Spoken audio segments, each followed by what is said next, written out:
وأشهد أن محمدا عبده ورسوله الذي أدى الأمانة وبلغ الرسالة ونصح الأمة وجاهد في سبيل الله حق جهاده. اللهم صل وسلم وبارك على هذا النبي الكريم نبينا محمد المصطفى صلى الله عليه وسلم وعلى آله وأصحابه أجمعين. أما بعد، يقول الله جل وعلا في محكم كتابه وهو أصدق القائلين: أعوذ بالله من الشيطان الرجيم يا أيها الذين آمنوا اتقوا الله حق تقاته ولا تموتن إلا وأنتم مسلمون.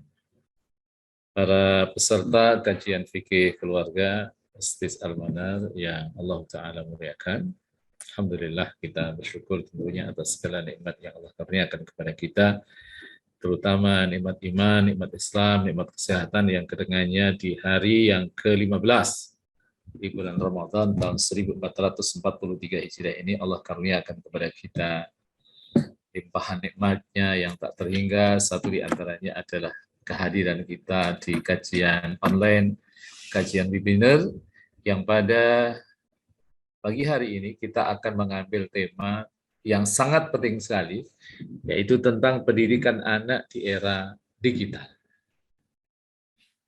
Kajian ini kita akan mulai dengan kedudukan anak dalam Islam. Setelah itu nanti kita akan lanjutkan bagaimana tanggung jawab orang tua terhadap pendidikan anak. Dan yang terakhir, yang merupakan inti dari materi kita adalah bagaimana cara kita mendidik anak, apa yang harus kita lakukan saat kita mendidik anak di era digital seperti ini. Nah, kita akan mulai bahasan ini dengan kedudukan anak dalam Islam.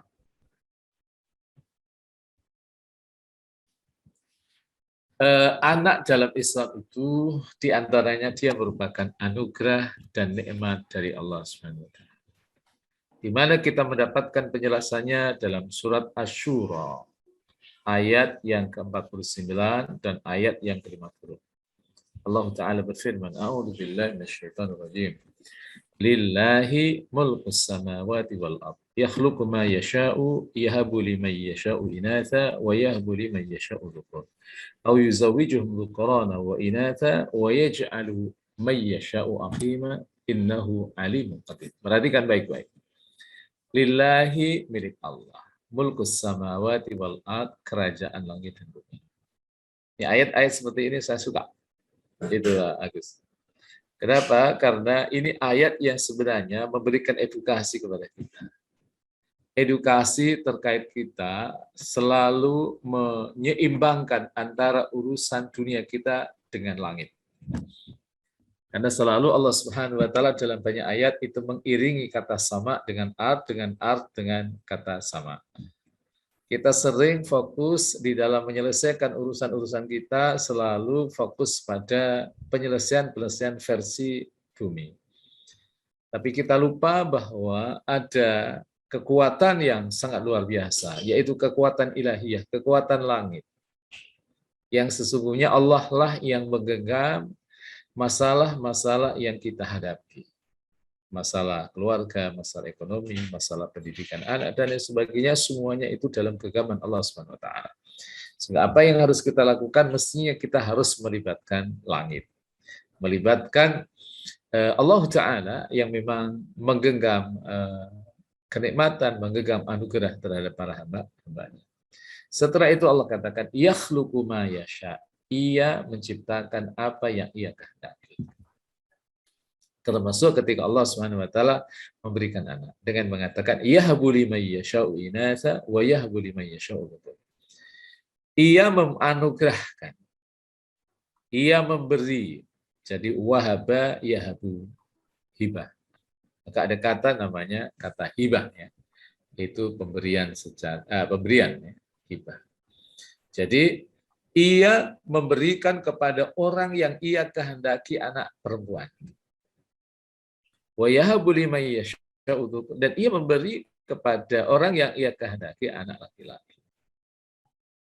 Ada pertanyaan pasti ketika kita agak kritis, ya, mengamati, mentadaburi redaksi yang ada pada itu, yaitu taqdimu kalimatil inasi min kalimatil dhukur. Jadi didahulukannya kalimah inas dari kata dhukur. Jadi Allah menyebut anak perempuan dulu, baru setelah itu anak laki-laki. Ini sebenarnya ada satu isyaratun latifatun, isyarat yang sangat-sangat lembut, bahwa kita harus punya perhatian yang spesial terhadap anak-anak perempuan. Karena memang mendidik anak perempuan itu jauh lebih rumit, karena masalah yang dihadapi oleh anak perempuan itu lebih rumit dibandingkan laki-laki. Laki-laki tidak ada yang namanya haid, laki-laki tidak ada yang namanya istihadah, laki-laki tidak ada yang namanya nifas, tapi wanita mengalami kondisi-kondisi seperti itu, bahkan kalau haid itu kan sesuatu yang permanen. Ketika ia sudah masuk usia baligh, dan usia baligh bagi perempuan itu bisa jadi lebih cepat. Ya kan? Wanita usia 9 tahun bisa haid. Maka disitulah ia menghadapi masalah-masalah secara fisik, ia mengalami haid, ia mengalami nifas, kalau nanti kemudian ia sudah menikah, kemudian melahirkan, dan lain sebagainya. Maka itu seharus menjadi perhatian yang sangat luar biasa. Lalu setelah itu, dzukur, laki-laki. Au yuzawwijuhum dzukrana wa inatha. Atau ia menganugerahkan jenis laki-laki dan perempuan. Tentunya setiap kita ingin punya anak laki-laki dan anak perempuan. Nah, tapi memang itu adalah takdir Allah Subhanahu wa taala. Dan secara medis sebenarnya itu bisa diikhtiari dengan pendekatan-pendekatan medis, akan tetapi sekali lagi bahwa pada akhirnya setelah orang berikhtiar, itu kemudian dikembalikan kepada Allah. Sehingga apa yang harus kita lakukan? Tatkala kita sudah melakukan ikhtiar, ingin punya anak laki-laki dan perempuan, ternyata punya anak laki terus, atau punya anak perempuan melulu itu. Lima-limanya punya anak laki-laki. Lima-limanya punya anak perempuan semuanya. Pengennya dibagi jadi dua. Tapi ya memang itulah otoritas Allah, itulah kehendak Allah. Lalu ada juga yang Allah tidak kasih anak. Wa yaj'alu may yasha'u akhir. Dan menjadikan mandul siapa yang dikehendaki. Ada orang yang kelihatannya secara fisikly itu seger, itu gagah, itu tampan, itu cantik, itu seger juga, tapi kok dia mandul. Nah, itu memang otoritas Allah Subhanahu wa taala, innahu alimun qadir. Ini kalau ayat seperti ini, jikalau kita dekati dalam pendekat ilmu ulumul Quran, ada ilmu namanya munasabah, ilmu korelasi. Mal munasabah baina dzikri innahu alimun qadir bil ibarat allati qablaha.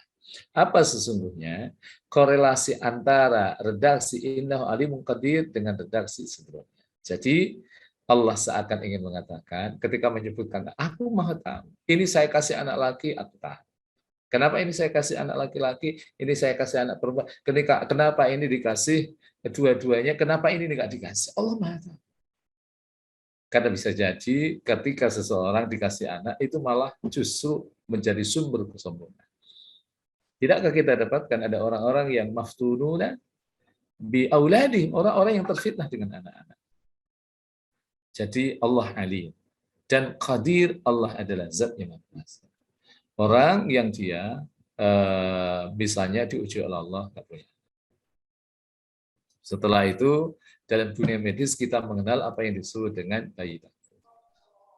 Nah, setelah ia melakukan bayi tabung, ternyata justru memang secara medis itu kan ada apa? Secara medis itu kan ada riset bahwa tingkat keberhasilan bayi tabung itu kan sekitar 25%. Saya nggak tahu kalau sekarang ya, karena itu pasti mengalami dinamisasi, tapi sekitar mungkin 8 tahun yang lalu, itu tingkat keberhasilannya itu hanya sekitar 20%. Dan saya pernah ketemu dengan orang yang gagal. Yang gagal, kemudian setelah ia melakukan ikhtiar zahir dan batin, karena 8 tahun nggak punya anak. Ikhtiar zahir, ikhtiar batin. Udah akhirnya dia tawakal sama Allah. Ia meninggalkan ikhtiar zahirnya. Dan ia pasrah. Ia tawakal. Dan tawakal itulah justru menjadi puncak ketika seseorang tidak lagi bergantung pada bumi, tapi bergantung kepada Allah, maka berlaku ayat dalam surah At-Talaq, wa may yattaqillaha yaj'al lahu makhraja wa yarzuqhu min haitsu la yahtasib wa may yatawakkal 'ala Allah fa huwa hasbuh. Perhatikan, siapa orang yang bertakwa kepada Allah, maka Allah yang akan mencukupinya.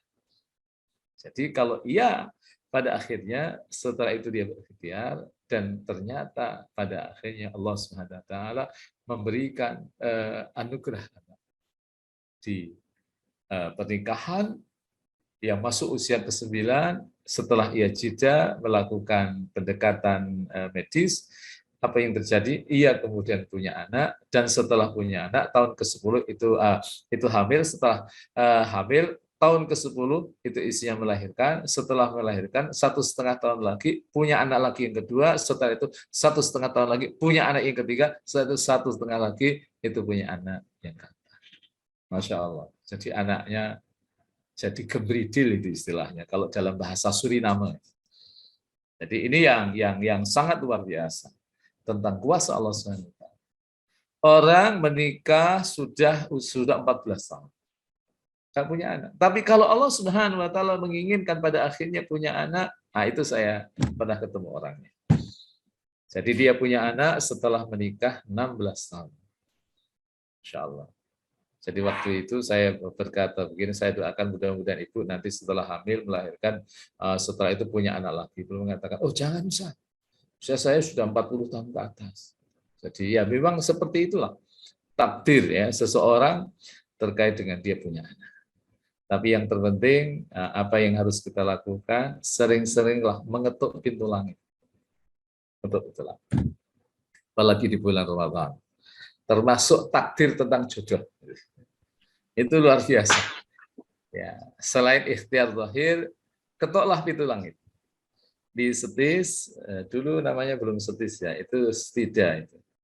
Saya masih ingat usia bulan Ramadan ada mahasiswi yang ia usia Ramadan itu mengantarkan surat undangan agar saya hadir di pernikahan dia. Itu takdir dia bisa menikah di usia 33 tahun itu unik. Setelah ia berkali-kali mengetuk pintu langit. Mengetuk pintu langit. Jadi Ramadan tahun lalu itu pada waktu itu ketika hal itu terjadi, dia bilang saya ketuk pintu langit. 10 hari terakhir saya full iktikaf. Tapi saya harus sabar karena saya tahu bahwa saya berdoa, tapi saya bukan nabi, saya bukan rasul, pasti doa saya tidak seperti cara Allah merespon doa para nabi. Kalau Allah Ta'ala itu merespon doanya para nabi kan rata-rata cash. Tapi kalau Allah Ta'ala merespon doa kita, ya ada yang cash, ada yang delay, ada juga yang deposit. Ada juga yang deposit. Nah, apa yang terjadi? Kata beliau, saya termasuk yang deposit. Yang delay ya. Jadi 1 tahun, kemudian ia iktikaf lagi, dan saat iktikaf, usai iktikaf itulah Allah takdirkan jodohnya. Sekalipun memang agak muda kata beliau, tapi inilah takdir yang saya nanti dan akhirnya saya menikah di usia 33 tahun. Setelah mengetuk pintu langit, maka perhatikan lillahi mulkus samawati wal ardh. Jadi kalau mengetuk pintu langit kok belum dikabulkan oleh Allah, ya itu cara Allah menguji kesabaran kita. Apakah kita tetap sabar atau tidak. Jadi anak itu dianugerah, anak itu nikmat dari Allah Subhanahu wa taala. Karena ia nikmat, maka di antara rukun nikmat adalah tasarrufun ni'ami fi ta'atillah. Jadi mendistribusikan nikmat itu dalam ketaatan kepada Allah. Jikalau anak tentunya kita harus memberikan tarbiyah as-sahihah, pendidikan yang benar terhadap anak-anak. Nah, sekarang kita masuk pada item yang kedua, anak itu adalah ujian dan cobaan. Aina wajadna bi anna al-aulada fitnah, di mana kita dapatkan bahwa anak itu adalah fitnah. Najidu fi surati Taghabun ayat 15. Kita dapatkan di dalam surat At-Taghabun ayat 15. Allah Ta'ala berfirman, A'udzu billahi minasyaitonir rajim, innama amwalukum wa auladukum fitnah wallahu indahu ajrun.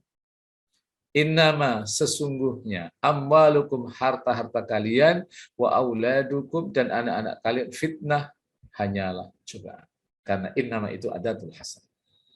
Jadi Allah ingatkan tentang posisi al-amwal, tentang posisi aulad itu ujian.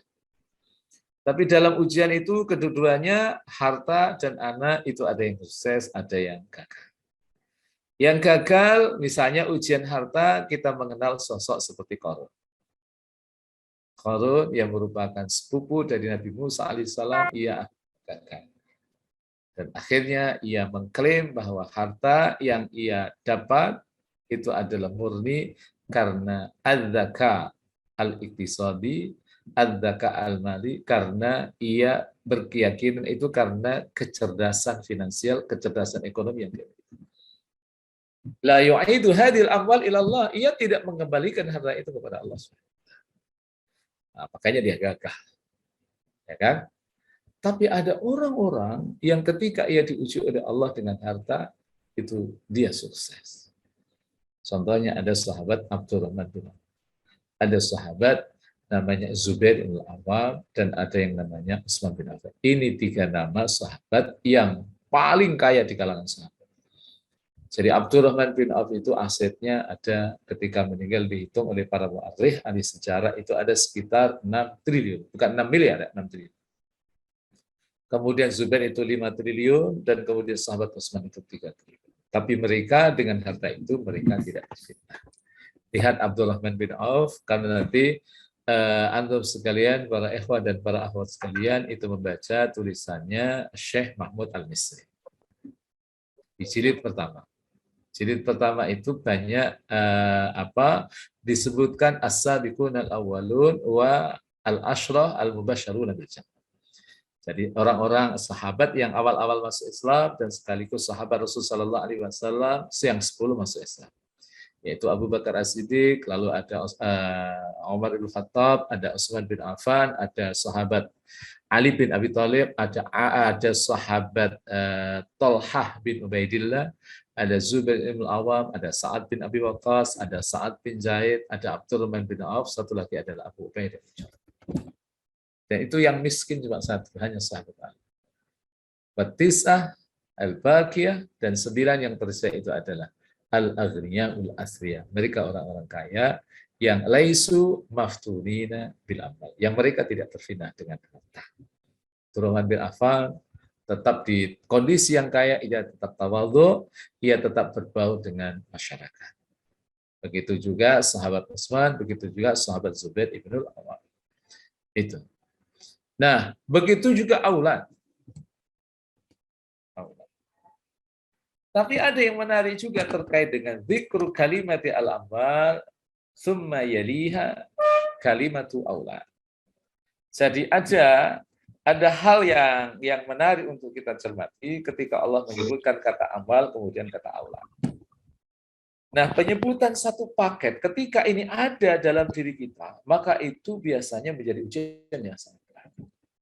Harta banyak, anak juga banyak, gitu kan? Ini menjadi ujian yang sangat berat.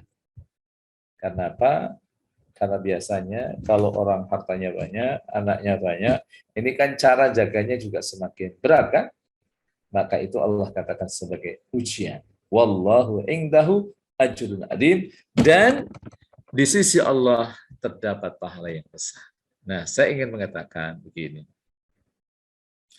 Ketika kita tahu bahwa al-amwal wal aulad itu fitnah, apa yang sebenarnya harus kita hadirkan adalah kewaspadaan kita terhadap harta dan kepada anak yang Allah titipkan kepada kita. Kita harus waspada dengan cara mengelola harta kita dengan baik, dan juga sekaligus kita mendidik anak-anak kita bitarbiyatin islamiyatin, dengan tarbiyah yang Islamiyah. Yang ketiga, penerus generasi keturunan. Ini penjelasannya ada dalam surat 2 pada ayat yang ke-133. Allah Ta'ala berfirman, A'udzu billahi minasyaitonir rajim, am kuntum syuhada'a idh hadara Ya'qub al-maut, idh qala li banihi ma ta'buduna min ba'di, qalu na'budu ilahaka wa ilaha abaika Ibrahim wa Ismail wa Ishaq ilah wahidah wa nahnu lahu muslimun. Apakah kamu menjadi saksi saat maut akan menyebut Yakub? Ya, Yakub ini masyhur, ya, anaknya Nabi Ishak, ya, anaknya Nabi Ishak. Jadi Nabi Ibrahim itu unik, beliau Nabi, anaknya itu Ishak Nabi, cucunya Yakub itu juga Nabi. Bahkan anaknya cicitnya yaitu Yusuf itu juga Nabi. Ini yang sebenarnya yang selalu saya katakan menjadi inspirasi bagi kita. Kita ini Bapak Ibu sekalian, ikhwat dan akhwat sekalian, insya Allah nahnu solihun wassalih. Yang hadir di kajian ini insya Allah orang-orang saleh dan orang-orang yang saleh. Wa kaifa nuhawil ayyakuna au antakuna dzurriyyatuna salihina wassalihat. Bagaimana kita juga berupaya bagaimana agar anak-anak keturunan kita itu juga saleh dan saleh. Karena kita temukan ada orang-orang yang takdirnya tidak seperti Nabi Ibrahim, tapi seperti Nabi Nuh, ya kan? Jadi punya anak, tapi laisa salih. Tapi kita ingin seperti Nabi Ibrahim. Punya anak saleh, punya cucu saleh, punya cicit juga saleh. Apalagi kita bisa menyaksikan mereka. Masya Allah, itu adalah nikmatun azimatun min indillah. Itu nikmat besar dari sisi Allah Subhanahu wa taala. Ilqala li bani, ketika ia berkata kepada anak-anaknya, ya, yaitu anaknya Nabi Yakub, termasuk di dalamnya ada Bunyamin, termasuk di dalamnya ada Yusuf. Ma ta'buduna min ba'di, apa sebenarnya yang kalian nanti sembah setelah kematian? Qalu na'budu ilahaka wa ilaha abaika. Kami menyembah Tuhan engkau, wahai ayahku Yakub, dan Tuhannya ayah-ayah kami, yaitu Ibrahim wa Ismail wa Isa. Jadi ini anak-anaknya menyebutkan nenek moyang mereka, nenek moyangnya, anak-anaknya Nabi Yakub siapa? Ya Nabi Ibrahim, ya Ismail wa Isa. Sekalipun Ismail dengan Ishak ini adalah beda mak, beda ibu. Setelah itu dikatakan wa nahnu lahu muslimun, dan kami hanya kepadanya berserah diri. Ini item yang ketiga. Yang keempat, pelestari pahala orang tua. Disebutkan dalam hadis yang derajatnya sahih, hadis dari sahabat Abu Hurairah. Sahabat Abu Hurairah ini sahabat Rasul Sallallahu Alaihi Wasallam yang sangat luar biasa. Beliau Ahlus Suffah. Ahlus Suffah tinggal di beranda di Madinah itu ada sekitar 300 sampai 400 yang mereka mengandalkan filantropi, sahawah, kedermawanan para sahabat. Satu di antara sahabat yang rajin memberikan donasi kepada Al-Suffah, itu ada sahabat Rasul, tolong diingat namanya Sa'ad bin Ubadah. Dan saya ingin sedikit cerita tentang Sa'ad bin Ubadah. Jadi di Madinah itu ada dua Sa'ad yang hebat. Ya, yang lain ada Sa'ad yang lain, tapi kalah hebat dengan yang dua itu. Satu namanya Sa'ad bin Mu'ad, satu namanya Sa'ad bin Ubadah. Apa kehebatan Sa'ad bin Mu'ad? Kehebatan Sa'ad bin Mu'ad itu adalah ketika dia masuk Islam, semua orang yang ada dalam kabilahnya itu dia Islam. Nah, kalau Sa'ad bin Ubadah ini sahabat Rasul yang luar biasa juga. Di mana beliau kalau minta sama Allah itu nggak mau dikasih yang sedikit. Ya Allah, yang sedikit itu tidak cocok untukku. Ya. Dan aku memang tidak cocok untuk yang sedikit. Anugerahkan kepadaku yang banyak. Itu Sa'ad bin Ubadah. Masya Allah, apa yang terjadi? Ternyata akhirnya beliau diberi kekayaan oleh Allah yang melimpah. Tapi apa yang terjadi? Nah, aset yang ia miliki itu digunakan untuk membantu para fuqara dan masakin, termasuk diantaranya adalah Ahlus Suffah. Dan rata-rata sehari itu beliau memberikan bantuan makan kepada 80 orang fakir miskin di kalangan sahabat. Masya Allah, luar biasa. 80 orang. Itu terkait dengan Sa'ad bin Ubadah. Nah, coba kita lihat hadisnya. An Abi Hurairah radhiyallahu anhu, anna Nabiy sallallahu alaihi wasallam qala, "Idza mata al-insan." Dalam yang lain dikatakan idza mata ibnu Adam. Jadi ta'addadat riwayat, ada riwayat yang berbilang, ya. Yang ada yang mengatakan idza matal insan, ada yang mengatakan idza mata ibnu Adam. Apa yang terjadi? Kata Rasulullah SAW, in qata'a amaluhu illa min salis. Jadi amalnya itu terputus kecuali 3 hal. 3 hal itu apa? Illa min shadaqatin jariyah, kecuali sedekah jariyah. Sedekah yang terus pahalanya mengalir. Tapi saya selalu berkata, sedekah jariyah ini memang tidak bisa dipaksakan. Ia akan hadir secara natural, karena apa? Sodaqah itu kata Profesor Dr. Wahba Az-Zuhaili, itu kata sodaqah punya akar kata sodaqah. Sodaqah itu artinya benar, hanya orang-orang yang benar imannya yang akan enteng mereka bersedekah. Jadi kalau kita diberi harta oleh Allah dan kemudian justru kita berat di dalam mengeluarkan, itu maknanya fi qulubina syai'un minal marad. Itu di dalam hati kita ada penyakit. Dan penyakit yang dominan itu adalah penyakit apa? Penyakit akidah. Ada apa? Keyakinan kita terhadap apa yang dikatakan oleh Rasulullah SAW, harta itu tidak akan berpulang ketika ia disedekahkan. Itu kita belum percaya full. Tapi memang semuanya butuh proses. Saya ingin sedikit cerita dalam interaksi sosial saya. Ada orang-orang yang memang Allah berikan sifat kedermawanan yang sangat luar biasa. Saya sempat mengajar di salah satu masjid di daerah Pondok Bambu, Jakarta Timur. Ada kajian rutin duha. Masjid itu dibangun waktu itu habis sekitar 5 miliar. Tapi donatur utamanya itu ia menyumbang sekitar 95% dari pembangunan masjid. Jadi kalau 5 miliar, 95%-nya berarti berapa itu? Ya, 4,5 miliar lebih. Tapi kenapa orang enteng disuruh? Pertama, memang dia punya duit. Yang kedua adalah imannya. Tapi yang menarik adalah ketika ia sudah berinfak seperti itu, ia berkata, tolong jangan masukkan saya di struktur kepengurusan masjid. Termasuk pembina nggak mau, dan yang lainnya nggak mau. Saya alhamdulillah masih silaturahim ke sana. Kalau setahun biasanya rata-rata saya masih ada khutbah di sana. Jadi yang biasanya kalau orang itu menyumbangkan yang banyak ketika ia ngajinya jarang, apalagi jarang mengikuti kajian-kajian yang diselenggarakan oleh STIS, ini canda ini ya, itu kan biasanya cenderung apa? Cenderung riaknya itu dominan.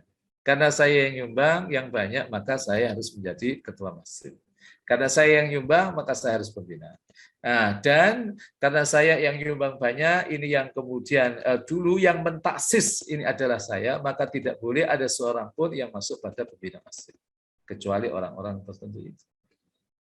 Jadi adamul ikhlas itu yatahaqqaqu fi qulubi. Jadi ketidakikhlasan itu ada pada hati. Jadi yakhtalifu biman kana qalbuhu syafiyah. Berbeda dengan orang-orang yang hatinya itu sehat. Hatinya itu sembuh. Ketika ia beramal, udah amal ini antara saya dengan Allah SWT. Masya Allah. Luar biasa. Jadi pastikan ketika kita bersedekah, Allah akan mengganti apa yang kita sedekahkan. Bahkan Rasulullah SAW katakan, "Ma min sabahin illa wa nazalan malakan." Tidaklah ada waktu pagi melainkan ada 2 malaikat Allah Subhanahu wa taala yang turun di muka bumi ini. Ahaduhuma yaqul, satu dari keduanya itu berkata, "Allahumma a'ti munfiqan khalafa." Ya Allah, berikan orang yang berinfak itu ganti, wa a'ti mumsikan talafa, dan berikan orang yang menahan hartanya itu. Masya Allah. Baik, setelah itu masuk pada poin berikutnya, aw ilmin yuntafa bih. Ma huwa ilmun nafi? Al ilmun nafi huwa al ilmu alladhi yuqarribuna ila Allah subhanahu. Jadi ilmu bermanfaat adalah ilmu yang semakin mendekatkan kita kepada Allah. Izan, kalau begitu, kalau kita belajar satu ilmu dan ilmu itu ternyata tidak mendekatkan kita kepada Allah, itu maknahu hadzal ilmu laisa nafi'an. Ilmu itu tidak. Maka kita selalu diajarkan oleh Rasulullah Shallallahu Alaihi Wasallam agar kita terhindar dari ilmu yang tepat. Allahumma inni a'udzubika min ilmin la yanfa, wa qalbin la yakhsha, wa nafsin la tasba, wa du'ain la yustajab. Ya Allah, hamba berlindung kepadamu ya Allah min ilmin yang la yanfa, dari ilmu yang tidak bermanfaat. Qalbin la yakhsha, hati yang tidak khusyuk, ya kan? Ilmin la yanfa wa qalbin la wa nafsin la tasba, ya, jiwa yang tidak kenyang, ya, wa du'ain la yustajab, doa terus tapi nggak pernah dikabul oleh Allah. Nah, itu kita berlindung dari itu. Dan satu lagi, ini yang punya kaitan dengan tema kita adalah awwaladin salihin yatullah, atau anak yang soleh Yang yad'u itu bentuknya qadis, bentuknya fi'il mudhari yang selalu mendoakan kepadanya, mendoakan kepada orang tua. Jadi berbahagialah kalau kita punya anak dan anak kita edukasi sejak awal agar selalu mendoakan kita. Mendoakan terkait dengan permintaan ampun kepada Allah terkait dengan dosa kita. Ya kan? Kan banyak orang tua melakukan perkara-perkara yang diharamkan oleh Allah karena urusan anak. Kita lihat mereka yang tinggal di Sukamiskin itu tidak semuanya murni karena obsesi pribadinya, tapi saya yakin di antara mereka adalah karena pertimbangan anak. Jadi banyak juga orang yang karena nggak ngaji, spiritualitasnya lemah, tidak memberikan nutrisi, asupan spiritual yang baik, akhirnya ia karena alasan cinta terhadap anak, akhirnya ia jatuh pada perkara yang diharamkan oleh Allah. Baik. Yang kelima, anak itu sebagai penyejuk hati. Penenang jiwa, penenang hati, dan juga penyejuk. Aina najidu haza. Di mana kita menemukan ini? Ada di dalam surah Al-Furqan, surah 25 ayat 74. Ini semuanya hafal. Rabbana hab lana min azwajina wa dzurriyyatina qurrata a'yun waj'alna lil muttaqina imama. Rabbana wahai Tuhan kami, hab lana min azwajina. Anugerahkan kepada isi-isi kami. Ayat ini saya sering ditanya. Itu kalau isi-isi kami berarti para akhwat, para ibu, para ummahat nggak boleh toh doa pakai ini. Saya katakan silahkan doa. Karena azwat itu sebenarnya jikalau itu kita dekat di dalam pendekatan etimologi maknawi, ya kan, itu dia artinya adalah berasal dari kata zot. Zot itu artinya pasangan. Beda dengan zaujah. Zaujah itu istri. Jam'uha zaujah. Tapi zauj jam'uha azwat artinya adalah pasangan. Jadi kalau pasangan kan berarti yakni hada doa ini berlaku lidzakari wal unsa, untuk laki-laki dan perempuan. Jadi isi-isi kami dan keturunan kami sebagai penyejuk hati. Hati kami dan jadikan kami imam bagi orang-orang yang bertakwa. Ini doa luar biasa. Insya Allah. Jadi kita semua mohon kepada Allah mudah-mudahan anak-anak kita anak-anak yang saleh. Sehingga selalu saya mengatakan karena anak ini adalah aset. Anak kan aset kan. Karena di aset maka dipastikan jangan ada di antara kita yang ketika ia memberikan nafkah kepada anak-anaknya, wajahnya dilipat-lipat. Ya kan? Maka sering saya berkata, jangan pandang anak itu sebagai beban hidup, tapi pandanglah anak kita sebagai aset akhirat. Nah, itu boleh ditulis di status. Jadi, jangan pandang anak-anak kita sebagai beban hidup, tapi pandanglah anak kita sebagai aset akhirat. Nah, itu Masya Allah. Jadi kita akan enteng itu. Ya, memberikan nafkah enteng, sekalipun ya memang butuh perjuangan. Tapi kita apa? Kita memandangnya sebagai aset akhirat kita. Gitu. Jadi pasangan hidup kita, zuriyah kita sebagai qurratu ain, jangan kemudian tetangga kita, istrinya atau anak-anaknya justru kita sedap memandangnya, tapi giliran mandang istrinya sendiri atau suaminya sendiri, malah yang ada adalah sebel dan juga anak-anak tidak seperti itu. Ini doa yang perlu kita terus panjatkan kepada Allah Subhanahu wa taala. Nah, kemudian yang keenam, bahwa anak itu adalah zina hiasan. Allah katakan dalam surah Al-Kahfi, nanti juga diperkuat dalam surah 3 ayat yang ke-14. Al-malu wal banun zinatul hayatid dunya. Harta dan anak adalah perhiasan kehidupan. Hias itu adalah sesuatu yang indah. Sesuatu yang indah. Di dalam surat 3 ayat 14 Al-Imran kan Allah katakan zuyyina lin-nasi hubbus syahawati minan nisa wal banin, ya kan itu ada kata-kata wal qanatiril muqantarati minadz-dzahabi wal fiddah wal khailil musawwamati wal an'ami wal hars dzalika mata'ul hayatid dunya wallahu indahu husnul. Jadi Allah menyebutkan 6 di situ yang menjadi hiasan. Pertama ada an-nisa, yaitu istri atau pasangan atau wanita. Wal banin anak wal qanatiril muqantarati minadz-dzahabi fi harta yang melimpah berupa emas dan perak. Wal khailil musawwamah kuda pilihan. Wal an'am binatang ternak wal hars dan sawah ladang. Man minna la yuhibbu an-nisa. Man minna la yuhibbu al-banin. Man minna la yuhibbu al-ambal. Man minna la yuhibbu al-markab. Man minna la yuhibbu al-hayawanat wa al-mazari. Siapa di antara kita yang tidak suka terhadap sawarada, terhadap binatang? Kita pasti suka. Pasti suka. Karena itu juga sekaligus sebagai zina, ya kan, sebagai perhiasan dalam hidup kita. Makanya orang-orang Jakarta setelah punya rumah, setelah punya kendaraan, biasanya kan pengen punya sawah, ya kan. Setelah punya sawah, nanti punya kebun, nanti di sana bisa beternak. Karena itu adalah zina. Syi'adi, sesuatu yang sangat biasa sekali. Kalau kemudian orang pengen berkebun di usaha tuannya, itu sesuatu yang adil. Baik. Ini anak menjadi musuh yang kita harus hati-hati. Idza akhtana fit tarbiyah, ketika kita salah mentarbiyah anak-anak kita. Qad yakunu haula'il aulad aduwan lana. Jadi jikalau kemudian kita salah dalam mentarbiyah, maka apa yang terjadi bisa jadi anak-anak kita itu akan menjadi musuh-musuh. Maka Al-Qur'anul Karim menginformasikan dan sekaligus mengingatkan kepada kita. Dalam firman Allah Ta'ala yang berbunyi, A'udzubillahi minasyaitonirrajim, ya ayyuhalladzina amanu inna min azwajikum. Sesungguhnya di antara istri-istri kamu, wa auladikum, dan anak-anak kamu atau anak-anak kalian, aduan, itu ada yang menjadi musuh bagi kalian, fahdharuhum, maka waspadalah kepada mereka. Hati-hatilah kepada mereka. Wa in ta'fu wa tasfahu wa taghfiru. Jikalau kamu itu memaafkan dan tidak memarahi serta mengampuni mereka, maka sesungguhnya Allah itu Ghafurur Rahim. Allah adalah zat yang pengampun lagi Maha Penyayang. Jadi hati-hati jangan sampai kemudian anak kita menjadi musuh bagi kita, ya kan?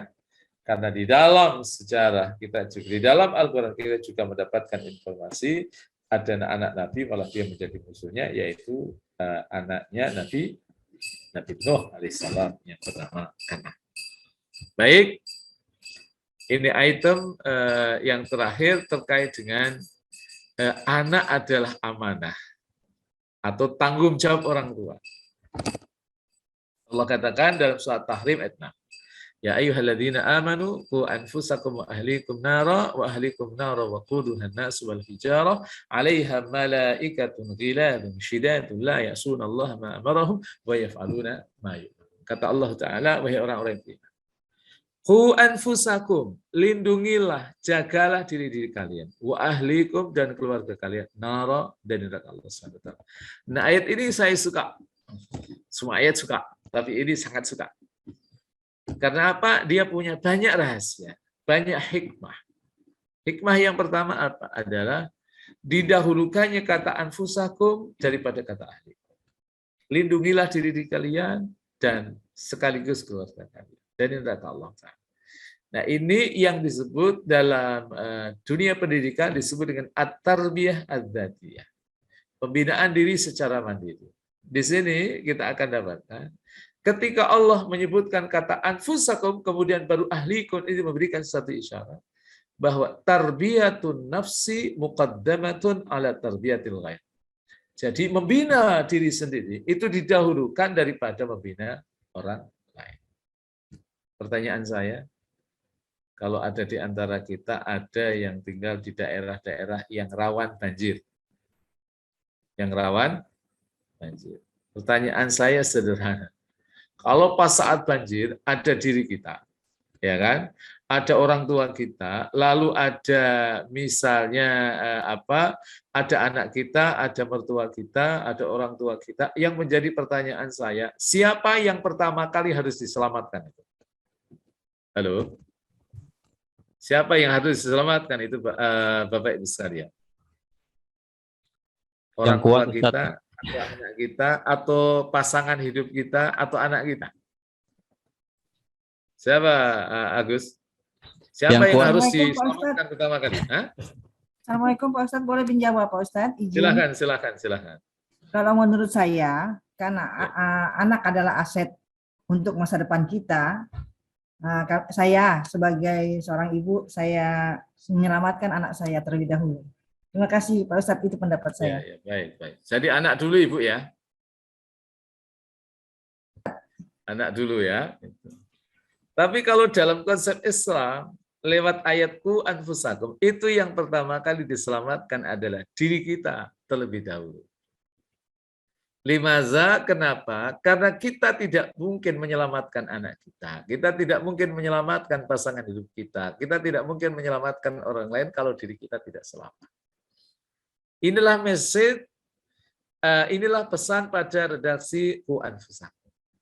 Jadi kita harus mendahulukan penyelamatan terhadap diri kita pada aspek keagamaan terutama daripada orang lain. Baru setelah itu wa ahli.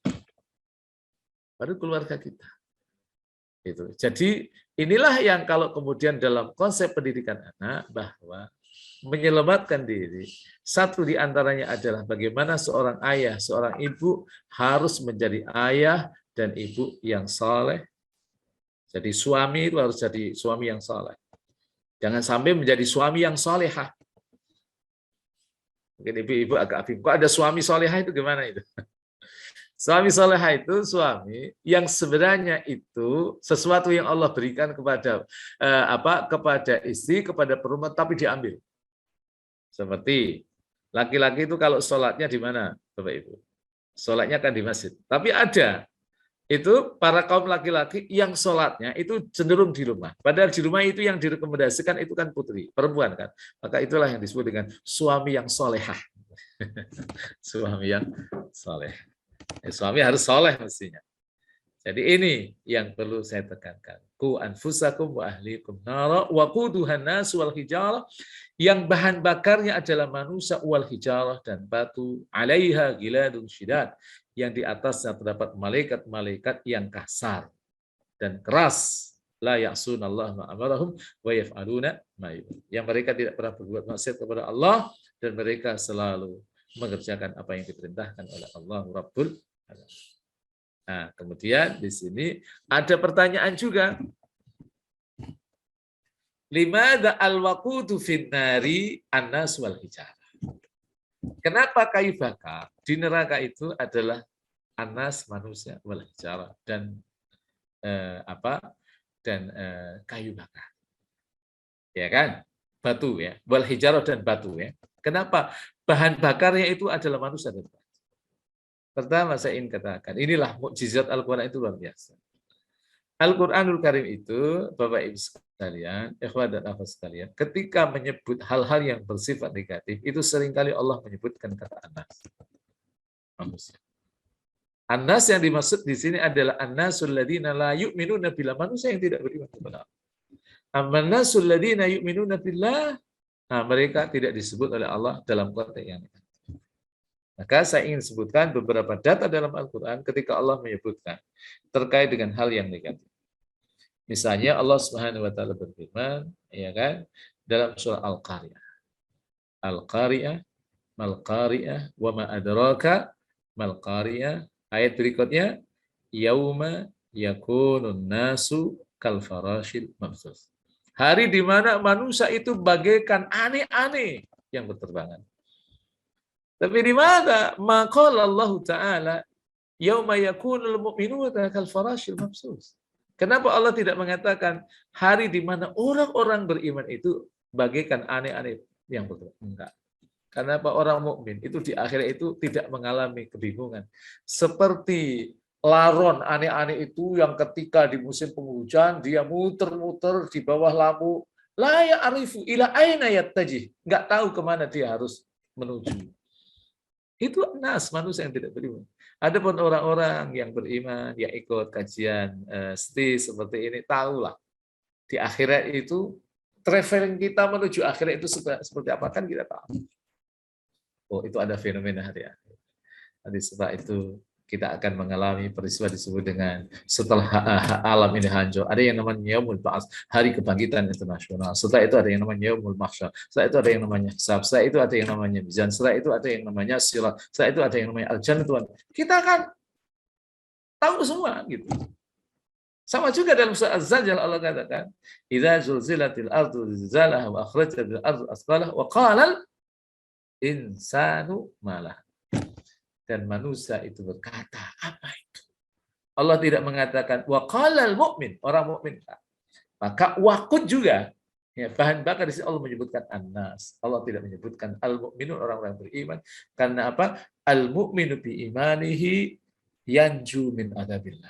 Orang mukmin dengan keimanannya, insya Allah dia akan selamat dari azab Allah Subhanahu wa Ta'ala. Hijarah, kenapa batu? Ya kan karena batu dengan kayu itu lebih apa? Lebih panas mana itu? Lebih panas batu tentunya gitu. Dan juga kenapa disebut batu? Karena itu manusia hatinya keras bagaikan batu. Maka itulah Allah sebut waquduhan nasu wal hijab. Nah, sekarang lihat interpretasi para ulama-ulama kita tentang kata ku anfusakum wa ahlikum. Kita mulai dari sahabat Rasulullah sallallahu alaihi wasallam yang masyhur bi ilmi, yaitu sahabat Ali bin Abi Thalib. Dia berkata, makna ku anfusakum ay adibuhu wa alimu. Kalau nanti semua yang hadir ini mencoba untuk membuka tulisannya Syekh Nukaib Al-Attas. Itu beliau berbicara terkait dengan masalah term-term pendidikan itu kan banyak. Ada yang namanya taklim, ada yang namanya tarbiyah, ada yang namanya taktib. Itu beliau jelaskan, beliau uraikan, ada fokus-fokusnya. Adibu itu terkait dengan moralitas, terkait dengan adab. Adibu. Didiklah mereka, tapi fokus pada aspek adab. Wa'allimuhum. Nah, itu kalau alimu itu lebih cenderung pada aspek transfer knowledge. Jadi kalau dalam pendekatan pendidikan ada aspek kognitif, ada afektif, dan ada psikomotorik. Nah, itu kalau alimu itu pendekatannya adalah pendekatan kognitif ya. Jadi transfer knowledge ya. Jadi tapi didahului dengan adibu.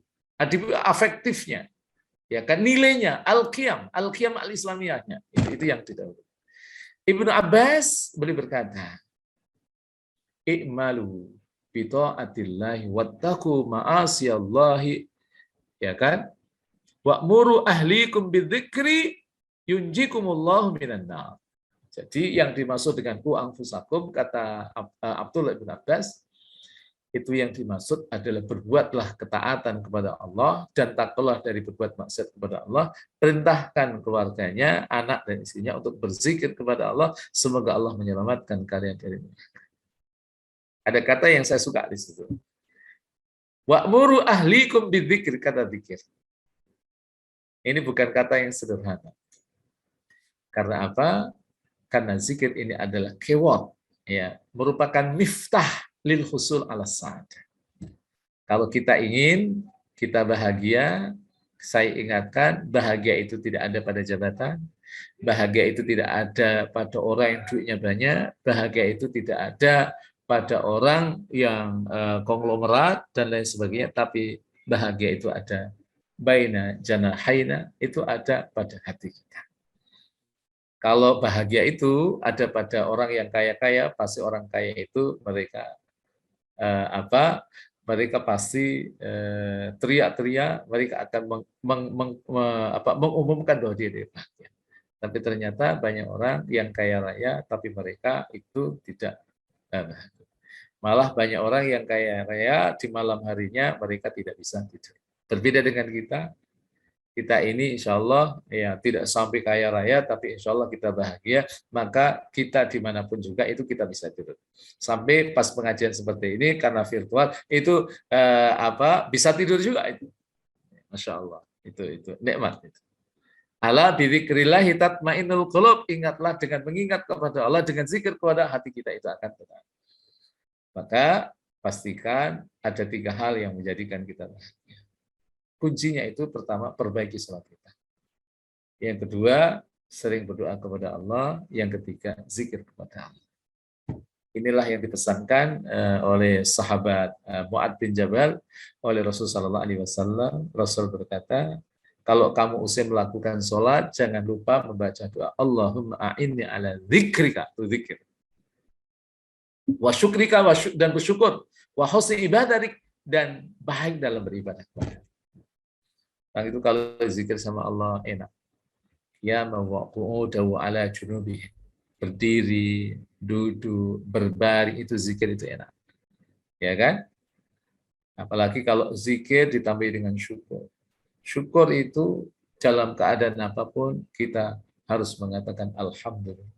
Alhamdulillahi ala kulli hal. Itu Masya Allah. Orang hidup itu seperti itu nikmat. Dikasih rezeki banyak, alhamdulillah. Dikasih rezeki sedang, alhamdulillah. Dikasih rezeki sedikit, alhamdulillahi ala kulli hal. Nikmat. Lagi sakit, alhamdulillahi ala kulli hal. Gitu kan. Usahanya lagi kurang jalan, alhamdulillahi ala kulli hal. Sedang mengalami masalah, alhamdulillahi ala kulli hal. Saya cerita sedikit. Ya, sebelum nanti kita masuk pada poinnya. Ya. Jadi ada dua orang, ayah dan anak sedang melakukan perjalanan ini bersama dengan kudanya. Dan membawa barang relatif banyak. Akhirnya barangnya itu ditaruh di kuda, sang ayah sama anak ini jalan.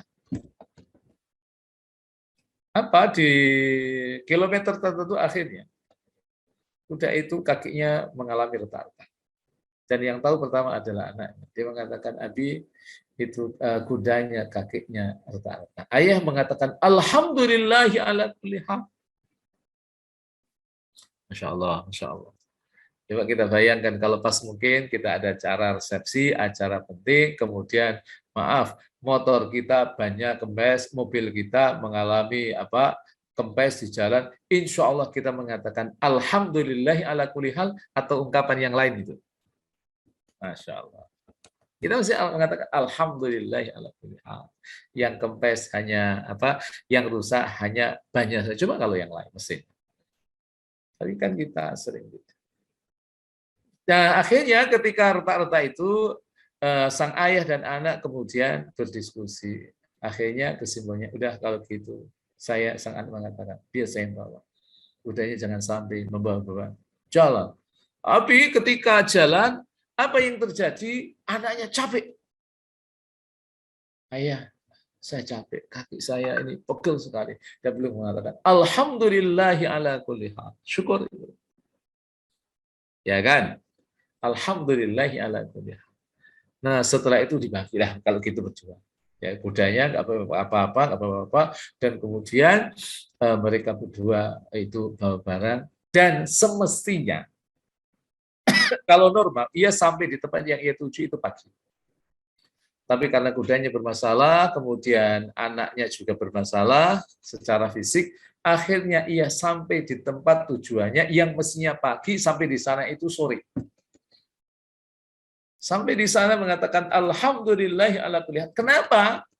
Karena sore itu dia dapatkan kota yang dia tuju dalam keadaan hancur berkeping-keping karena di paginya sedang mengalami gempa bumi.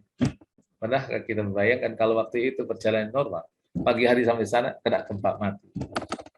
Itulah pentingnya kita berkhusnuzon kepada Allah dan selalu mengatakan alhamdulillahi ala kulli hal.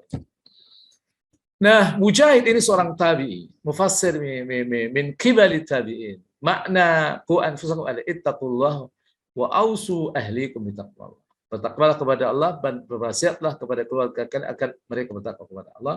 Kemudian Imam Ad-Dhahhak dan Muqatil itu mengatakan ku anfusakum wa ahlikum nara, itu maknanya haqqun 'alal muslim ayu alima alahu min qarabatihi wa imaihi wa 'abidihi ma faradallahu 'alaihi wa ma nahahu Allahu an. Dan menjadi kewajiban seorang muslim laki-laki untuk mengajarkan kewajiban yang Allah tetapkan dan larangan-larangan Allah kepada kerabat, kepada hamba saya perempuan dan hamba saya laki. Baik, ini hadis Rasulullah SAW. Ini terkait dengan tanggung jawab ya seorang seorang ayah, seorang bunda. Hadisnya dari Abdullah bin Umar. Abdullah bin Umar ini sahabat yang sangat terkenal dengan kecerdasannya. Jadi di kalangan sahabat itu, ikhwah dan akhwat sekalian, bapak ibu sekalian, itu ada 4 sahabat yang namanya Abdullah pintar-pintar, disebut dengan Abadilah al-Arba'ah. Satu namanya ini Abdullah ibn Umar, yang kedua Abdullah ibn Zubair, yang ketiga Abdullah ibn Amr ibn al-As, yang terakhir adalah Abdullah ibn Abbas. Itu pintar-pintar, hafal Quran semuanya. Beliau menukil hadis dari Rasulullah SAW, kullukum ra'in famas'ulun an ra'iyati. Wal amirul ladzi 'ala an-nasi ra'in wa huwa mas'ulun an ra'iyati. Wa huwa mas'ulun anhum. Wal rajulu ra'in 'ala ahli baiti wa huwa mas'ulun 'alaihim. wal mar'atu ra'iyatun ala baiti ba'liha wa waladihi wa hiya mas'ulatun anhu wal 'abdu ra'in ala mali sayyidi wa huwa mas'ulun anhu ala fa kullukum ra'in wa kullukum mas'ulun an ra'iyati. Jadi hadis ini masyhur ya.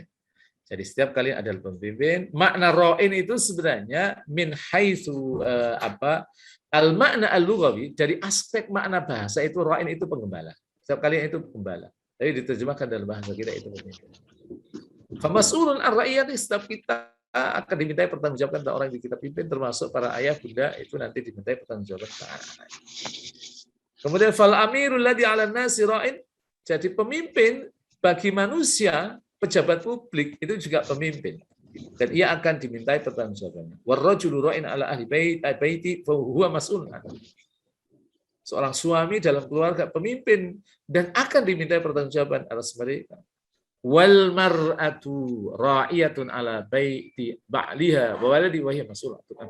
Para istri itu pemimpin di rumah, di suaminya dan anaknya, dia akan dimintai pertanggungjawaban tentang apa? Tentang apa yang dipimpinnya. Wal 'abdu ra'in 'ala mali sayyidihi wa huwa mas'ulun. Seorang hamba saya juga sama, dia pemimpin atas harta tuannya, dia akan ditanya tentang kepemimpinannya.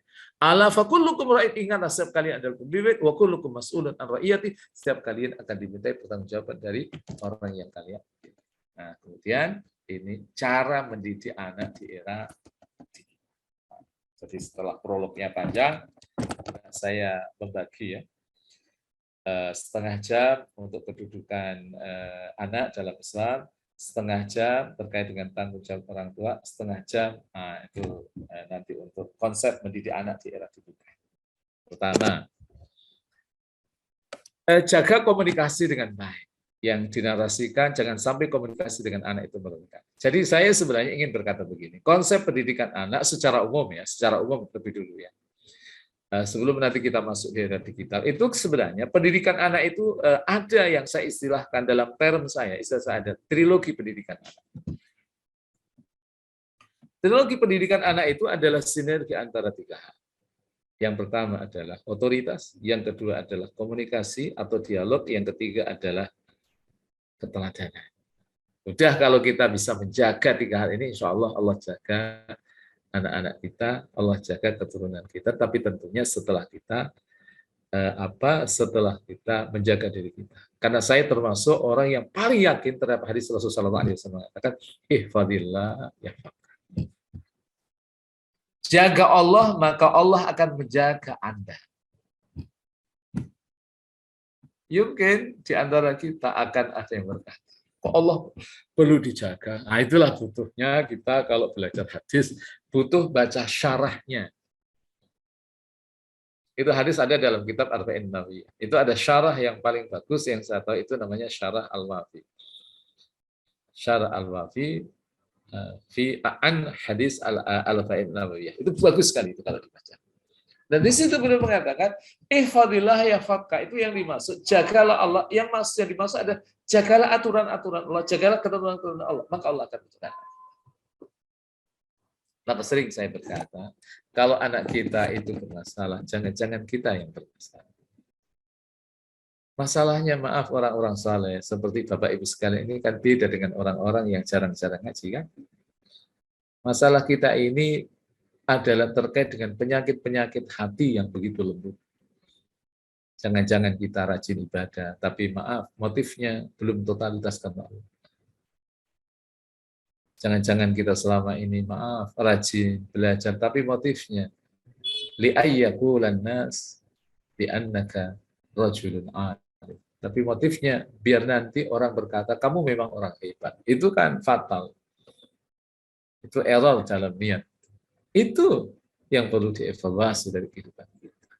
Karena ketika kita menjaga Tuhan Allah, yahfadka, itu jaminan Allah. Dan para ulama mengatakan tidak hanya yahfadka, tapi yahfadka wa ahlaka wa usrataka, dan juga keluarga. Masya Allah. Nah, jadi pertama ada yang disebut dengan otoritas, yang kedua ada yang disebut dengan komunikasi atau dialog, dan satu lagi adalah keteladanan. Otoritas itu maksudnya setiap kita dipastikan enteng memerintahkan anak-anak kita dalam ketaatan kepada Allah. Hadisnya adalah hadis yang ada dalam kitab Riyadhus Shalihin, muru auladakum bis-sholati bi-sab'in wadribuh bi-'ashrin. Perintahkanlah anak kamu itu melakukan sholat ketika ia sudah berusia 7 tahun. Wadribuh bi-'ashrin, dan pukul dia ketika dia sudah usianya 10 tahun. Hanya saya juga ditanya, Ustaz, kalau 10 tahun disuruh memukul, kalau sudah usia 20 tahun, apalagi usia 25 tahun nggak sholat, diapain, Mbak? Ya, artinya tetap kita berikan edukasi kepada mereka. Justru itulah ketika Rasul menyebutkan dua usia 7 dan 10, itu adalah usia-usia di mana kita memberikan adaptasi, ya, memberikan edukasi adaptif terhadap anak-anak kita, bagaimana mereka itu bisa beradaptasi nanti ketika masuk usia balik. Ulama-ulama dulu begitu. Imam Ahmad bin Hanbal itu usia 5 tahun sudah dibiasakan sholat berjamaah di masjid oleh uminya. Maka kalau kemudian beliau menjadi ulama besar, itu sangat wajar. Maka kita juga seperti itu. Jadi otoritas. Ya kan? Maksudnya kita enteng menyuruh anak kita dalam ketaatan kepada Allah. Tapi juga kita menjalin yang kedua adalah komunikasi yang baik, termasuk di era digital. Jadi seorang ayah, seorang bunda itu jangan sampai tidak punya hubungan komunikasi yang baik. Kita bisa belajar di Imam Nawawi. Komunikasinya Imam Nawawi. Imam Nawawi itu sibuk. Sibuknya sibuk apa? Sibuk aspek janib ilmi. Nulis kitab. Makanya kita punya banyak kan, ada Arba'in Nawawiyah. Kemudian ada kitab Riyadhus Shalihin, ada kitab Al-Adhkar, ada syarah Muslim. Itu kitab-kitab beliau. Ya kan? Ilmunya lintas disiplin ilmu, rajin nulis. Tapi uminya tetap membangun komunikasi, kedekatan. Ya, ketika Imam Nawawi itu lagi nulis, itu disuapin. Masya Allah, luar biasa. Ketika nanti sudah selesai nulis, nyari uminya. Umi, aina godaan, mana makan siang saya? Padahal sudah disuapin. Masya Allah, luar biasa. Makanya untuk semua yang hadir, kalau kita punya anak-anak itu, ya sesekali anak kita disuapin, sekalipun ia sudah dewasa. Jadi satu ikatan yang sangat luar biasa. Ketika kita membangun komunikasi, dan komunikasi itu kan ada dua kan, ada komunikasi janib al-qawli wal janib ghairi al-qawli. Ada komunikasi lewat perkataan, tapi ada lewat isyarat-isyarat yang merupakan bentuk kecintaan kita kepada anak-anak kita.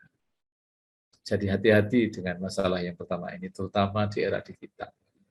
Jadi kalau ada anak kita, mereka suka main gadget, gitu kan, mereka, masya Allah, itu kan zikirnya itu tidak pakai tasbih itu kan, tapi pakai tangan, wer. Anak-anak kita banyak menjadi manusia layak. Mereka menselancar setiap hari, entah nggak tahu berapa negara yang ia lalui. Nah, anak-anak seperti ini kalau kita tidak membangun komunikasi, tapi memang ini adalah fakta. Anak-anak kita itu kan paling tidak, kalau tidak generasi alpha, itu generasi milenial.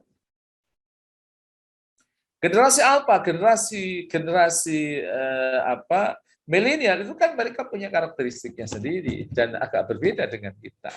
Itu untuk para ayah, untuk para bunda, itu ya Abi dan Umi, itu kan karakteristik mereka berbeda. Dan kita harus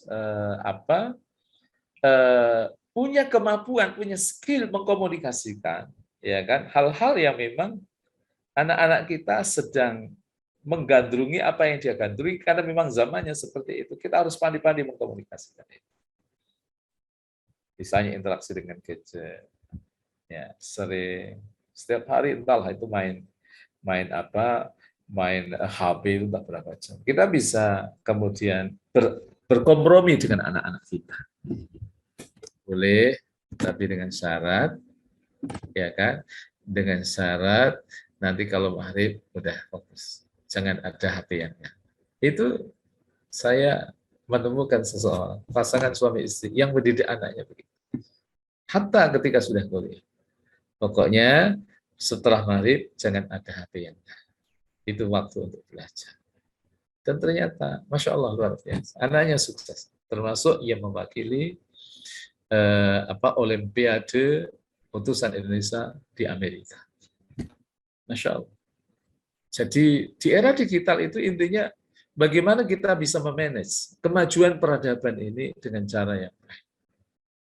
TV sekarang sudah pakai digital juga. Ya. Tapi sekarang TV itu kan sudah kalah dengan internet. Kita bukan menjadi orang yang anti peradaban, tapi kita harus memang bisa memanage kemajuan peradaban itu. Satu di antaranya adalah membangun komunikasi. Maka terlebih di era digital saat ini, di mana dunia maya seolah lebih nyata dari dunia nyata.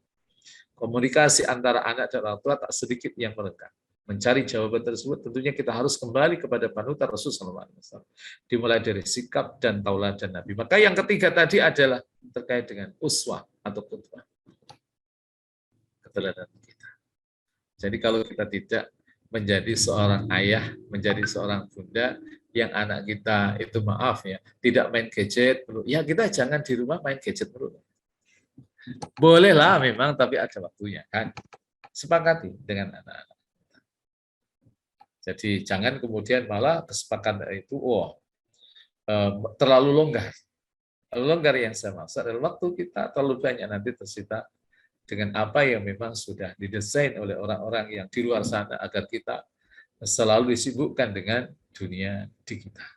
Oke, itu yang pertama. Yang kedua, ajarkan dasar-dasar agama kepada anak-anak kita sejak dini. Ini yang sebenarnya merupakan keyword awal. Jadi kata kuncinya di sini. Ajarkan anak-anak terkait dengan agama sejak dini. Ya kan? Anda bisa mengajarkan berbagai dasar agama sejak mereka masih kecil.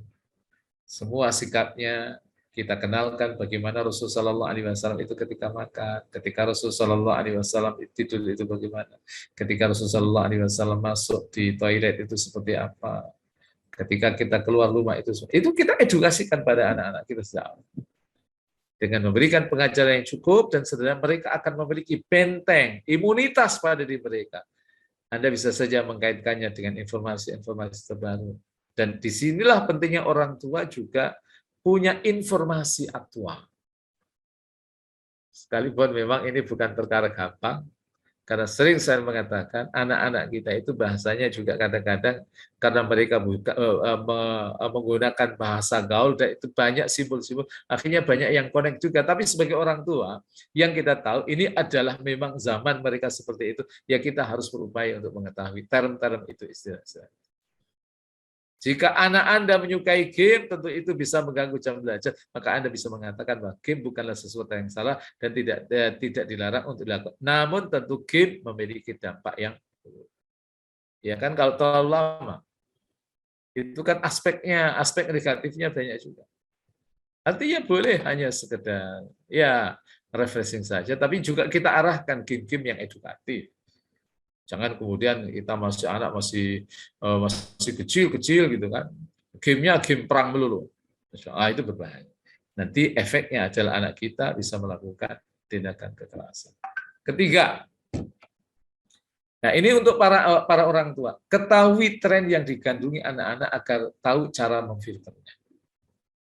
Jadi apa sih sebenarnya yang sedang dilihat terus oleh anak-anak kita? Game online, ya kan? Maka maraknya game online dan sosial media saat ini memang tak dapat dihindari.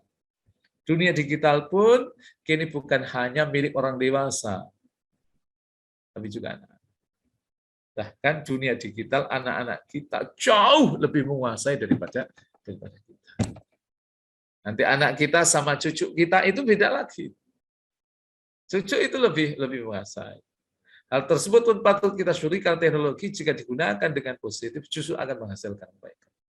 Saya termasuk yang memanfaatkan kemajuan peradaban itu dengan hal yang positif. Satu di antaranya kita terbanyak banyak hal untuk mendapatkan literasi keagamaan.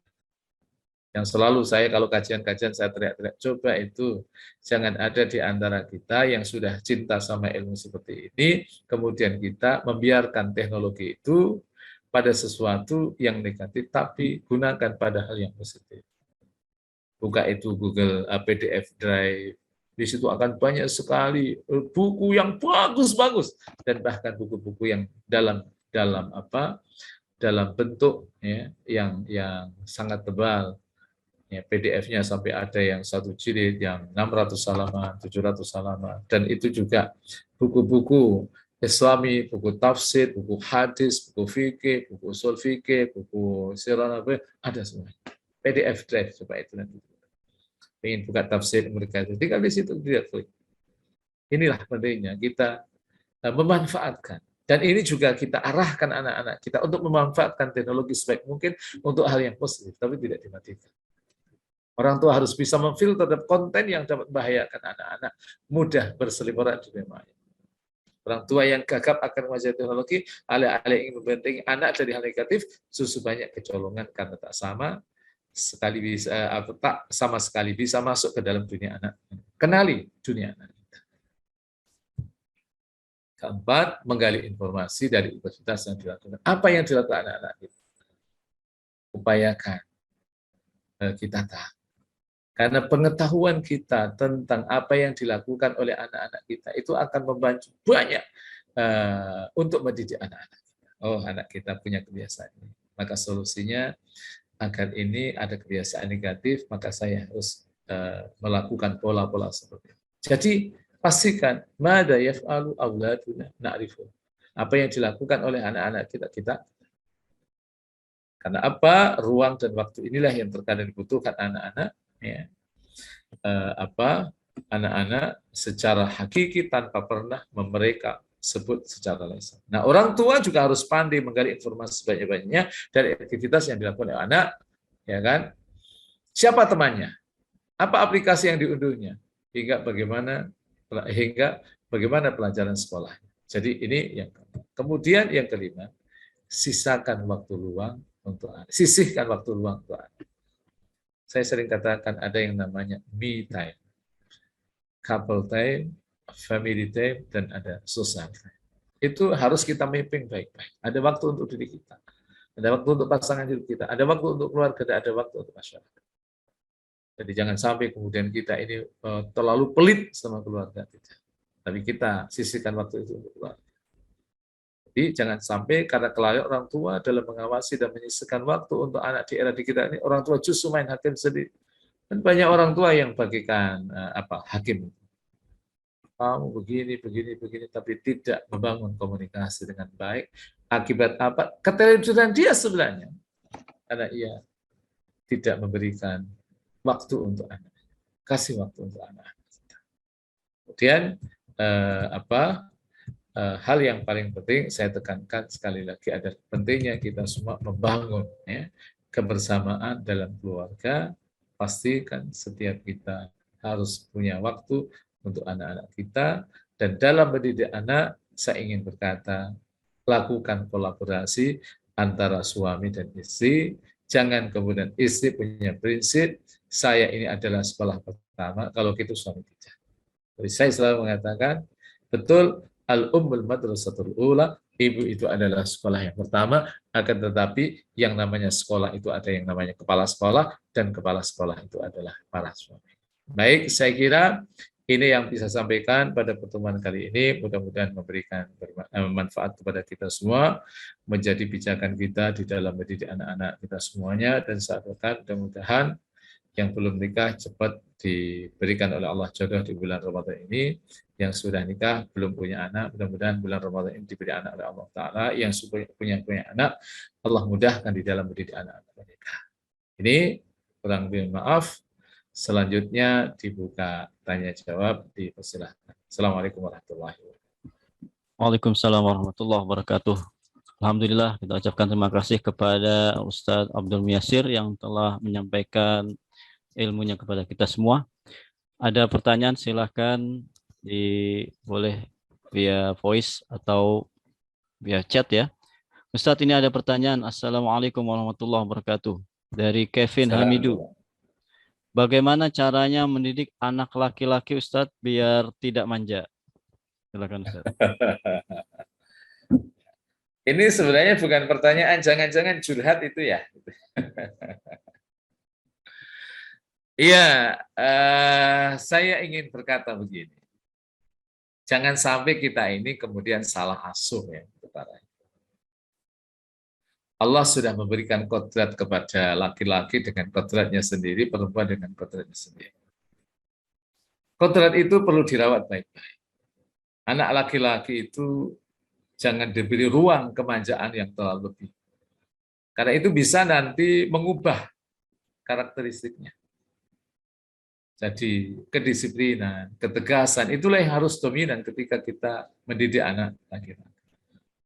Saya ingin berkata begini, Agus. Anak laki-laki itu kan kalau di dalam riset ilmiah, itu tipologinya beda-beda. Dan bahkan komposisi kelaki-lakiannya itu juga beda-beda. Kalau dalam ilmu kedokteran dan ilmu psikologi, anak laki-laki itu sudah dirumuskan dari sisi kejantanan.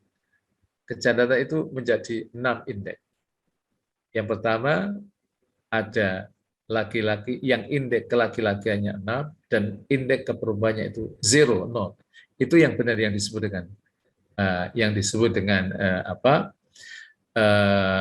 laki-laki sejati.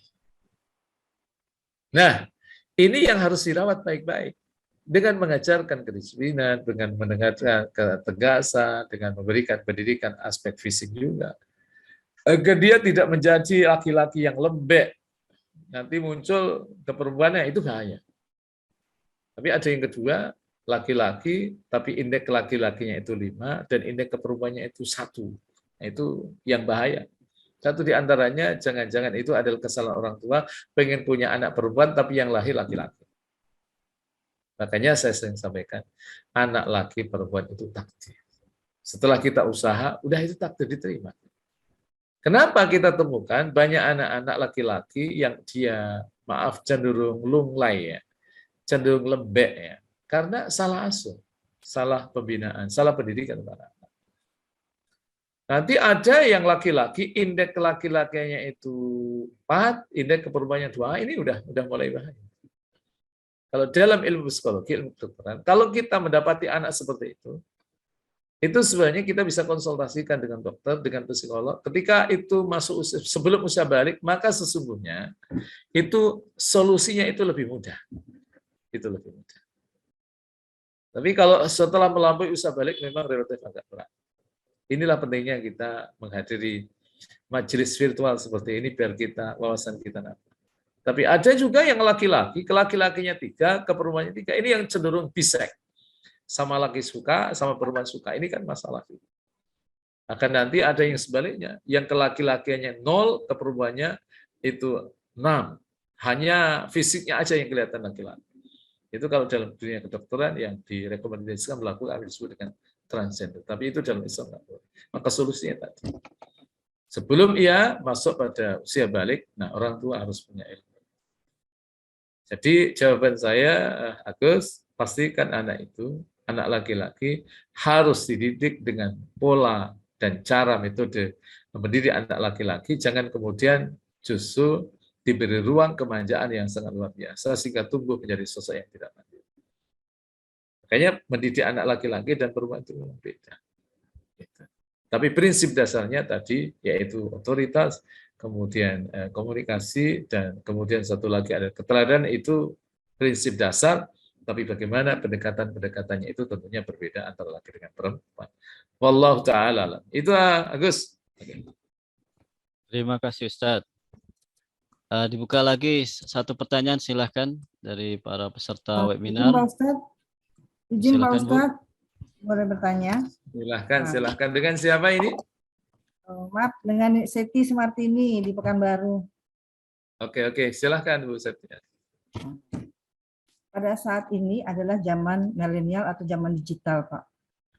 Bagaimana cara yang terbaik dalam melakukan pendidikan anak di bawah masih balita dan remaja gitu Pak Ustadz. Iya. Karena yang kita dampak dari digital ini, kelakuan perilaku anak tersebut, kalau zaman dulu kita dididik dengan orang tua, itulah sopan santun, etika, attitude, Tapi zaman anak-anak milenial ini adalah zaman dia sendiri, zaman keasikan dia sendiri dengan digitalnya itu. Iya. Nah, bagaimana cara kita sebagai orang tua melakukan pelurusan supaya ada etika dan attitude-nya ada, Pak Ustadz. Karena kebanyakan yang saya rasakan adalah saya senior di suatu kantor, yang anak-anak milenial itu jauh dengan kita yang masanya kita dulu gitu Pak Ustadz. Nah itu gimana Pak Ustadz? Minta tolong saran dan masukannya. Cara mereka ini asik dengan dunianya kan. Hebatnya dia dari digital. Sedangkan kita dari dulu kan zamannya dulu tidak ada namanya zaman digital. Masih zamannya serba kekurangan lah, serba kerja pun serba pakai mesin ketik atau segala macam. Sekarang kan zamannya udah canggih, udah ada laptop, udah ada mencari sesuatu, misalkan cari buku untuk referensi, kita langsung bisa mendapatkan dari internet, seperti itu Pak Ustadz. Terima kasih Pak Ustadz. Oke, baik. Digital itu adalah waqi'ul hayah. Digital itu adalah realita kehidupan kita. Nah, bagaimana sikap kita terhadap realitas kehidupan yang memang dunia kita diwarnai dengan dinamisasi digital yang sangat luar biasa dahsyatnya. Dulu zaman kita yang hari ini usianya 50 tahun. Yang usianya 49 tahun, 48 tahun. Itu yang namanya orang satu kampung yang punya TV itu bisa jadi hanya satu. Tapi sekarang kita lihat bagaimana setiap rumah itu pasti punya TV. Dan bahkan satu rumah kadang-kadang itu di dalamnya setiap kamar ada TV-nya juga. Tapi kalau tidak TV, maka dipastikan setiap anggota keluarga, mereka yang sudah masuk usia remaja, atau bahkan anak-anak, itu mereka dibekali oleh orang tuanya dengan gadget, dengan HP. Nah sekarang yang menjadi pertanyaan kemudian adalah, di tengah dinamisasi digital yang sangat luar biasa dahsyatnya seperti itu, kaifa nurabbi auladana? Bagaimana kita mendidik anak-anak kita? Yang di sini yang dominan tentunya adalah bagaimana orang tua itu selalu memberikan contoh yang baik. Karena apa? Karakteristik dari anak, usia apapun mereka, itu selalu mereka yang pertama kali yang dilihat adalah yang ada di rumah. Yang membersamai anak-anak kita yang tidak lain terutama adalah ibu. Jadi keteladanan itu sesuatu yang sangat luar biasa pengaruhnya dalam didikan. Intinya kita para ayah, oleh para ibu, pastikan setiap kita harus memberikan keteladanan. Yang kedua yang tidak kalah pentingnya dalam mendidik anak adalah takwid. Takwid itu melakukan kebiasaan. Kebiasaan yang positif. Ya kan? Kalau kemudian usia-usia balita itu saya lebih cenderung untuk disterilkan lah dari yang namanya HP itu. Karena itu sangat membahayakan sendiri. Bagaimana kemudian kalau anak kita setiap hari diisi dengan dengan konten-konten yang nggak jelas dan bisa jadi kita punya kelengahan, itu nanti akan membentuk pola pikir anak kita. Itu sangat bahaya sekali. Jadi itu yang kedua yang tidak kalah pentingnya, di mana kita harus berupaya semaksimal mungkin memproteksi ya. Kalau anak-anak balita itu jangan dikasih gadget. Tapi nanti ketika usia remaja, tadi sejak awal saya katakan, kita harus punya kesepakatan waktu. Jadi tidak semua waktu kita isi dengan main gadget. Tapi apa yang terjadi hari ini, itu kan anak-anak kita dengan enjoy-nya saja, kapanpun bisa main gadget, bisa main HP.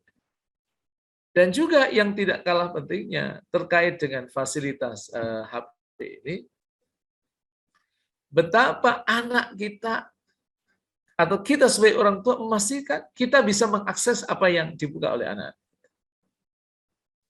Nah, sekalipun memang anak-anak kita itu juga pintar kan. Apa yang dibuka oleh mereka, kemudian mereka delete, dan kemudian untuk kita melacaknya, kalau kita tidak ahli dalam bidang IT, itu kan biasanya susah. Tapi minimal, kita bilang sama anak kita, tolong jangan dikunci HP itu. Karena biasanya kalau anak itu mengunci HP-nya, itu berarti ada udang di balik papan. Ada sesuatu yang negatif yang dia inginkan. Maka pembiasaan terhadap anak-anak kita di era digital ini. Misalnya kalau ada azan, itu pastikan tidak boleh ada TV yang nyala. Waktu-waktu sholat tidak boleh ada TV yang nyala. Waktu-waktu sholat tidak boleh ada anak-anak kita yang mereka asik dengan gadget. Sekalipun memang ini butuh perjuangan yang sangat luar biasa. Karena memang inilah masa-masa mereka. Peradaban yang mereka sedang lalui seperti itu. Tapi kita sebagai seorang mukmin tentunya kita tidak boleh mengalah dengan kemajuan peradaban itu. Tapi prinsip-prinsip keagamaan itu harus kita pegang teguh, yaitu dengan cara melakukan pembiasaan terhadap anak-anak kita, bagaimana agar mereka melakukan hal-hal yang positif, sekecil-kecilnya. Sekecil-kecilnya. Saya teringat apa yang dilakukan oleh Abdullah ibn Umar. Bagaimana beliau itu berupaya semaksimal mungkin untuk menduplikasi apa yang dilakukan oleh Rasulullah SAW. Satu di antaranya, apapun yang dilakukan oleh Rasulullah SAW dilakukan. Dan itu orang tua juga harus berupaya melakukan sunnah-sunnah Rasul, sehingga apa yang kemudian mereka lihat dari kita, mereka kemudian duplikasi kita, sehingga itu menjadi habit, menjadi akhlak, menjadi attitude bagi anak-anak kita, dan kemudian mereka punya karakteristik yang islami, karena kita sudah biasakan sejak ini. Wallahu ta'ala. Itu Ibu yang bisa jawab. Oke, terima kasih Ustadz. Karena waktu sudah menunjukkan pukul 10 ya. Yang kita sudah di bagian akhir acara. Kita simpulkan bahwa kedudukan anak dalam Islam itu adalah sebagai anugerah dari Allah Subhanahu wa taala, bisa sebagai cobaan, pelestari pahala orang tua, penenang hati, perhiasan dunia, dan tanggung jawab. Kemudian cara mendidik anak di era digital itu orang tua hendaknya memiliki otoritas, dialog, dan keteladanan, mengajarkan dasar-dasar agama sejak dini, kemudian memfilter kegantungan anak, menggali informasi dari aktivitas anak, dan sisihkan waktu untuk anak, yaitu quality time dan family time. Terima kasih saya ucapkan kepada Ustadz Abdul Muyasir yang telah menyampaikan ilmunya kepada kita. Semoga ilmu ini bermanfaat bagi kita semua. Saya ucapkan dan mohon maaf jika ada keliruan dan khilafan. Akhirul kalam. Assalamualaikum warahmatullahi wabarakatuh. Assalamualaikum. Baik, saya izin keluar dan nanti materinya langsung saya share ke siapa ini? Ke Pak Agus ya? Boleh, Nanti Ustaz. silahkan dilanjutkan ke yang lain ya. Oke, Assalamualaikum warahmatullahi wabarakatuh. Waalaikumsalam warahmatullahi wabarakatuh. Waalaikumsalam warahmatullahi wabarakatuh. Pak Agus, izin live. Jazakallah. Baik, Bu. Iya. Jazakallah khair. Saya close ya. Terima kasih semua.